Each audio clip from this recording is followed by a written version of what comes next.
Peter Parker, Earth 616. It starts in a laboratory. Peter Parker is a high school science prodigy, awkward, brilliant, and mostly invisible to the world around him. During a public science demonstration involving radiation experiments, a spider is exposed to a burst of radioactive energy.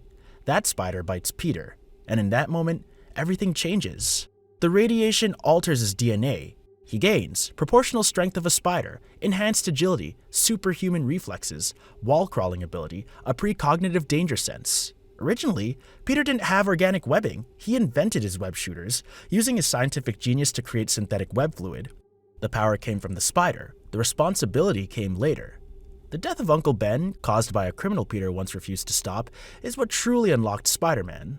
The powers made him extraordinary. The guilt made him a hero. Ultimate Peter Parker, Earth 1610. In the Ultimate Universe, the origin shifts. Instead of radiation, Peter's bitten by a genetically engineered spider created by Oscorp. The spider contains a variant of the Oz formula, the same substance that would eventually transform Norman Osborn into the Green Goblin. This version of the bite is more experimental, more corporate, more bioengineered. Peter gains similar powers: enhanced strength and speed, wall crawling, spider sense, accelerated healing. But the scientific roots are different. This isn't random radiation, it's deliberate genetic manipulation. In this universe, Spider-Man isn't an accident. He's the unintended consequence of human ambition. Miles Morales, Earth 1610. Miles Morales didn't seek power, he stumbled into it. His uncle Aaron Davis, the Prowler, steals a genetically altered spider from Oscorp. That spider escapes and bites Miles.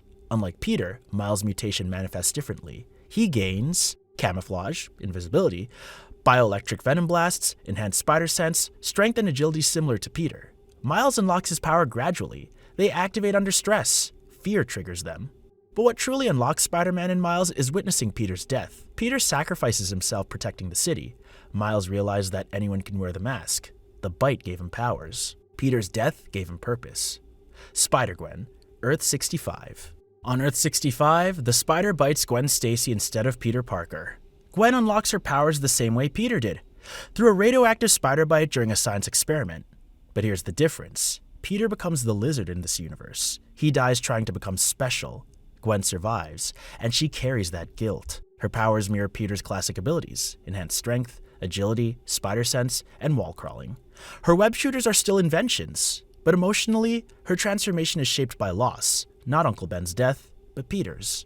And in this world, Gwen unlocks the spider's gifts, and she unlocks a different kind of responsibility. Spider-Man 2099, Miguel O'Hara.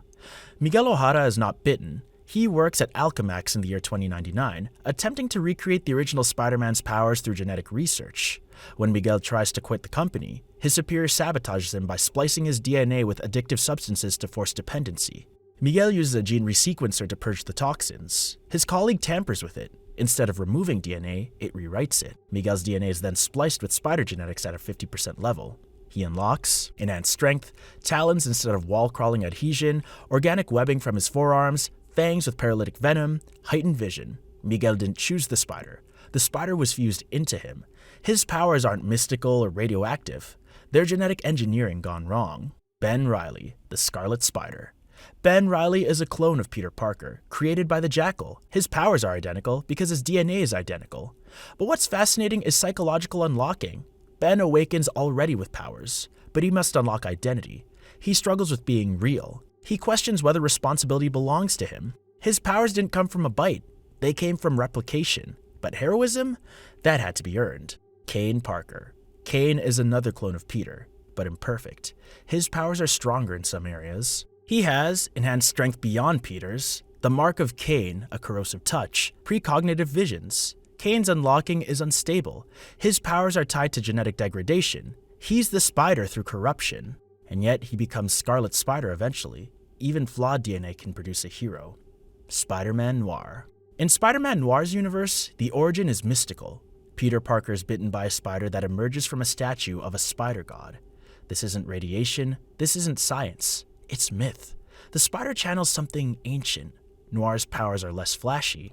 They're grounded but heightened. Enhanced strength, spider sense, agility. The tone shifts from lab accident to divine intervention.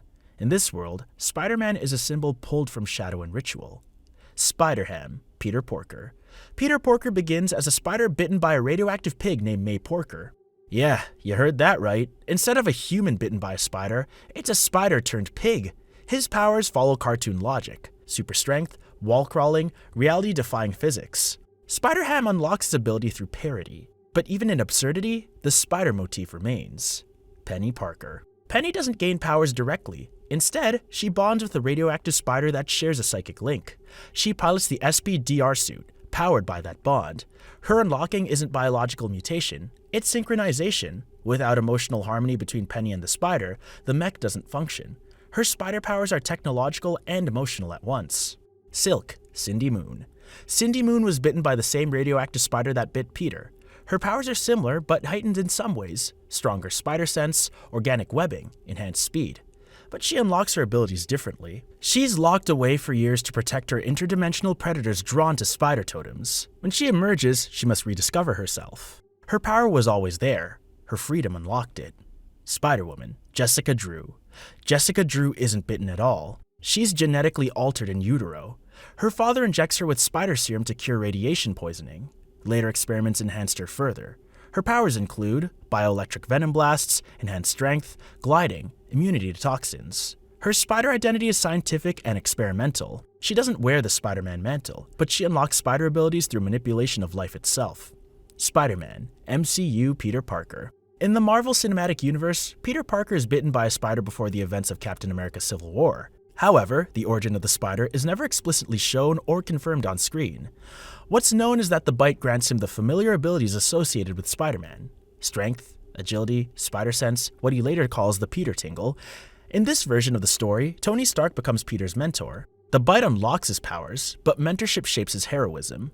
His final true unlocking moment comes later, when he chooses anonymity to sacrifice his identity in order to save the multiverse. Across every universe, one truth remains: the spider's the catalyst. But the unlocking of Spider-Man isn't just physical, it's emotional. Peter becomes Spider-Man when he understands responsibility. Miles becomes Spider-Man when he accepts the mask. Gwen becomes Spider-Woman when she embraces guilt without surrendering to it. Miguel becomes Spider-Man when he fights against corporate tyranny. Ben becomes Spider-Man when he proves he's more than a copy. The powers are the first step, the loss is the second, the choice is the final unlock. The Spider-Man Totem Theory. In later Spider-Man comics, particularly during the run by writer J. Michael Straczynski, the mythology of Spider-Man extended beyond pure science. This run introduced the idea that spider people are connected to the web of life and destiny, a cosmic network linking spider heroes across the multiverse.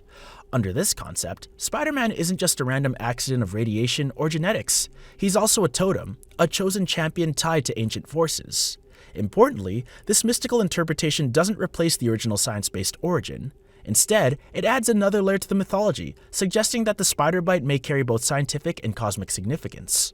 The spider still grants the powers, but the web may decide who receives them. Final thoughts. How did every Spider-Man unlock their powers? Through radiation, through genetic engineering, through cloning, through mysticism, through technology, through cosmic destiny. But most importantly, through loss, through responsibility, through choice. The spider may unlock strength, but tragedy unlocks heroism. And that's why, no matter the universe, anyone can wear the mask. But not everyone can carry it. That's the real power of Spider-Man. And that's how every Spider-Man truly unlocked their powers.